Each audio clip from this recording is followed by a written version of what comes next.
Zombie Apocalypse.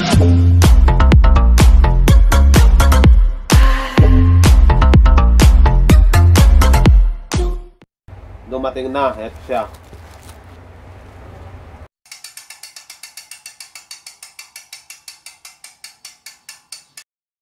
Kumusta guys, sa video ito ipapakita lang natin yung bus guard na in-order ng ating tropa sa online sa may Lazada. Dumating na, eto siya. So guys, i-unbox muna natin. So nga pala guys, ang halaga nito wala pang 1,000, nasa 800 plus lang. Kaya lang pati shipping fee, kasama shipping fee, umabot siya ng 1,045. Lahat na yun.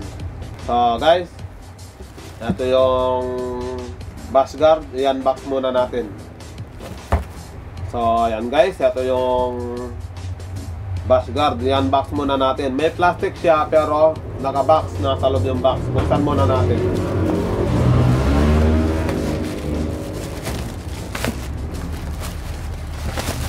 Ayan guys, may pinaka-karton siya. Yan, maganda naman, at least may karton.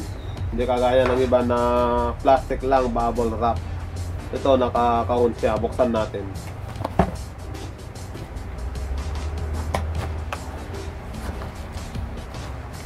So ayan guys, ito yung kanyang laman. Ayan, ito naka-plastic. Tingnan natin guys kung ano yung mga laman nito na nakasama sa bus guard.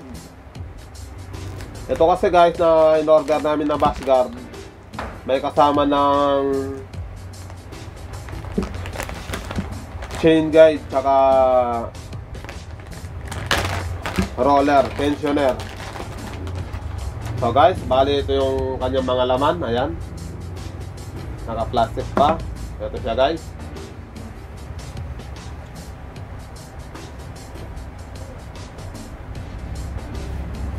Tapos ito yung kanyang pinaka bus guard.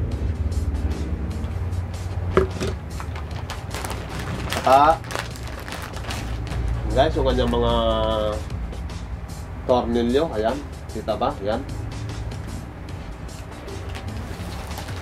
Ayan guys, tingnan natin. Ito siya. Siya nga pala guys, ang tensioner niya, yung kanyang pinaka-roller dito sa loob, hindi plastic, aluminum na kulay pula. Yung pagka-plastic niya guys, maganda. Sa itsura pa lang, matibay siya. Ayan, matibay, magandang klase para sa akin. Ayan, lagay natin to dito.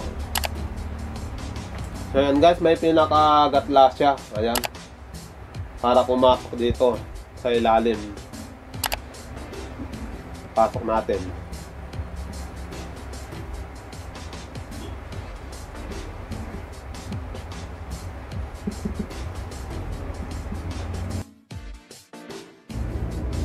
So ayan guys, ito yung magiging itsura niya pag nakabuo na. So ayan guys, sa mga frame na may lalagyan na kagad ng bus guard, dito na lang ito tornilyo sa tatlo.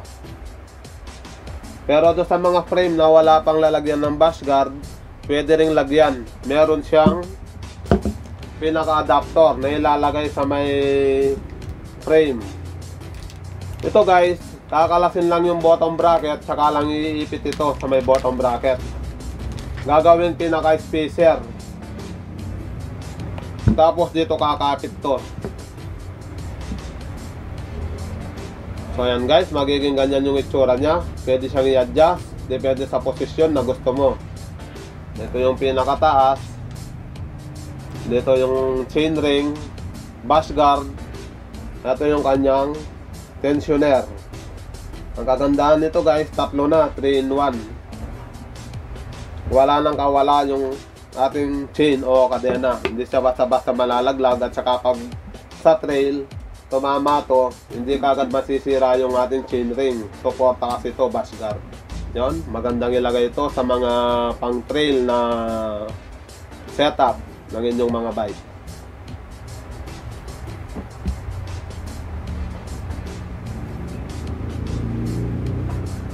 Siya nga pala guys, ang bash guard na to, pwede siya sa 32.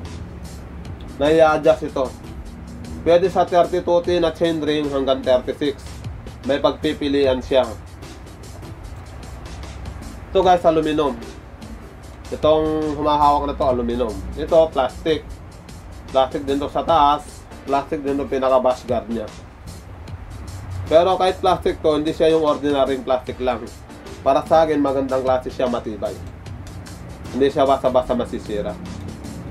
Hanggang dito na lang muna yan. In-unbox lang muna natin. So yun guys, maraming salamat sa inyong patuloy na pagsuporta sa ating channel. Sa lahat ng mga nakasubscribe, maraming salamat sa inyo. Sa mga nanonood, patuloy na tumatangkilik sa ating channel, maraming salamat sa inyo guys. Nga pala guys, kung di pa kayo nakasubscribe, pag-subscribe na lang. Paki-like na lang yung video kung nagustuhan ninyo. Paki-pindot na rin yung notification bell para updated kayo sa mga susunod pa nating mga video. Hanggang dito na lang guys. Maraming salamat sa inyong panonood. Happy New Year. Hanggang sa muli.